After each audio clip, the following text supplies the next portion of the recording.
Alright folks, back to school here. Today we're going to learn SDR mathematics using Gnu Radio Companion, and as usual we're going to learn by example, or we have a problem, how do we use Gnu Radio to solve it?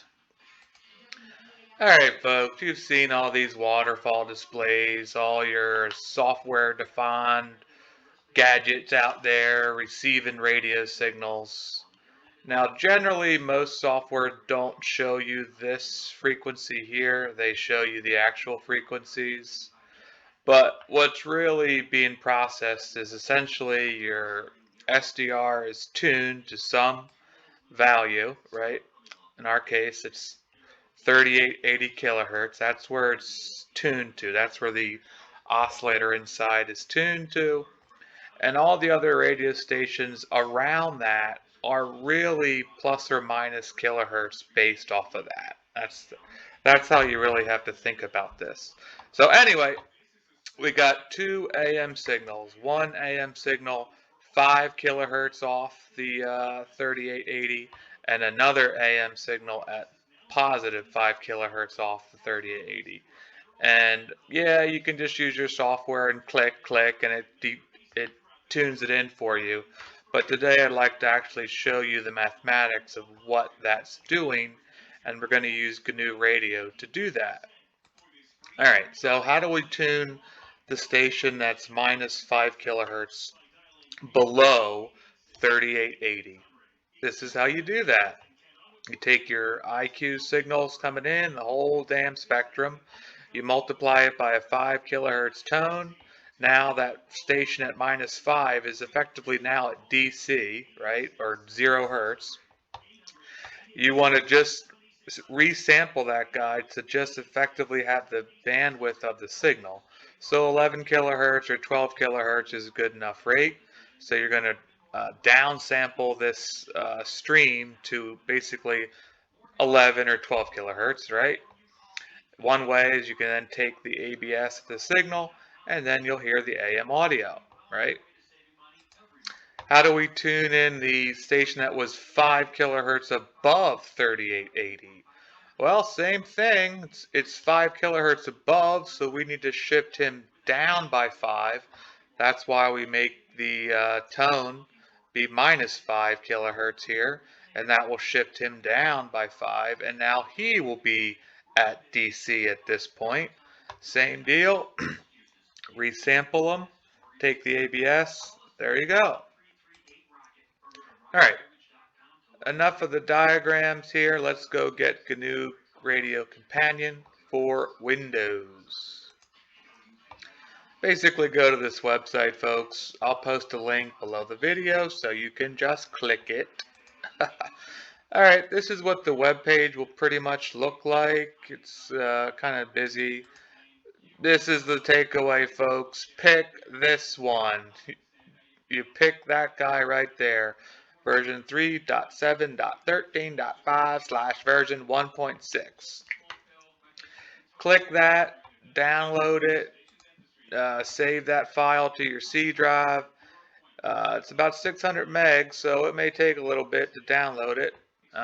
Once you get it downloaded, go through the Windows install and it will set it up. Alright, so now let's run it. How do you find it? Well, you go to the Windows Start thingy there, go down to G, and click that guy right there, GNU Radio Companion. That's it. Now let's go through our example of how we build our DSP blocks in GNU Radio. Alright folks, so we got the GNU Radio Companion here.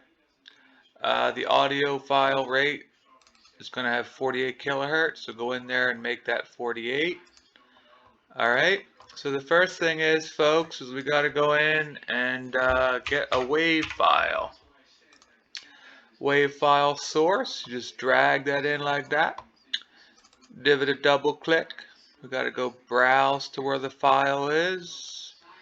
Alright, there's our to file, and we're going to say it has 2 channels, apply, okay.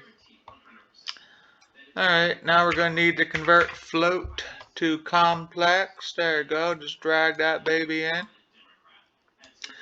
And go ding, ding. Oh, come on, ding, ding. Ah, you stink, there you go. Alright, there you got it in like that. Now we got this wave file. And now we've converted it into a complex string.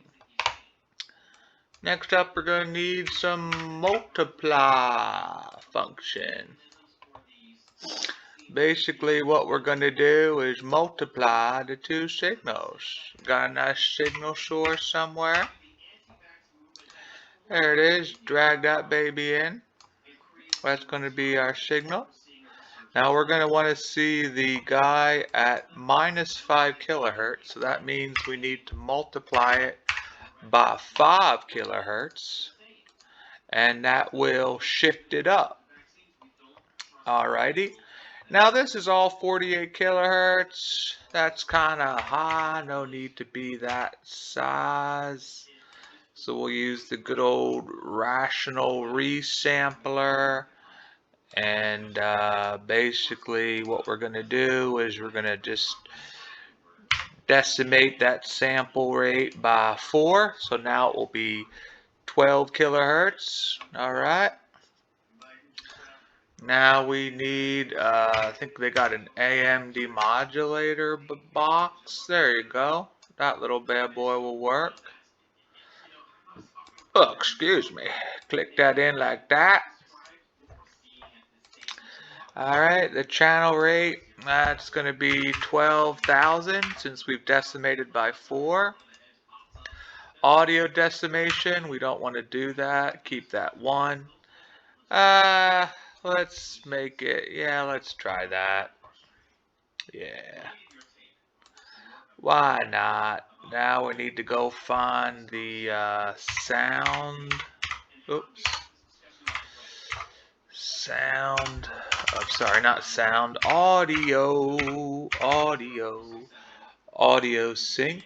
Just drag that in like that. Click that like that. And now maybe we want some waterfalls. It's always good to have waterfalls display here. Just click there and click there. And this will be effectively 12,000 now. Right? Because we've been... So there you go. We got the audio file here, the IQ file. We've converted it to float. We're going to multiply it by 5 kilohertz complex sine waves. And we're going to go ahead and downsample the signal by 4. Feed it into the AM demodulation block there. Oh, got to change that. That sample rate is also going to be 12,000 kilohertz, right? So the wave file is 48 kilohertz, right, folks? We're converting it to complex vector here. We're doing this multiply, and there's 2 signals in here at -5 kilohertz and +5 kilohertz.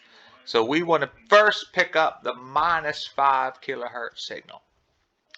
So we need to shift -5 up to DC. All right, folks, how are we doing that? We're doing that by multiplying it by a +5 kilohertz, because that will shift it positively by 5 kilohertz. Ain't that something? So now our AM signal is now going to be at DC or baseband, however you want to say.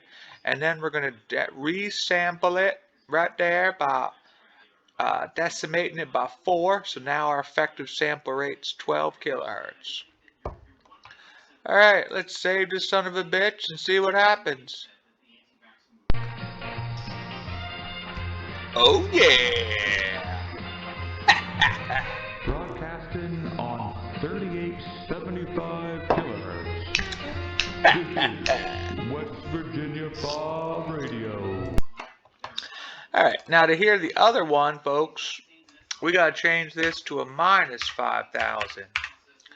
And that will let us see the other sound. And we'll save it. Let's give this boy a run. Oh there. Broadcasting on 3885 kilohertz. This is West Virginia 5 Radio. Ain't that something?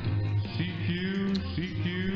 So now you know, folks, how we're using GNU Radio here. Thanks a lot for watching.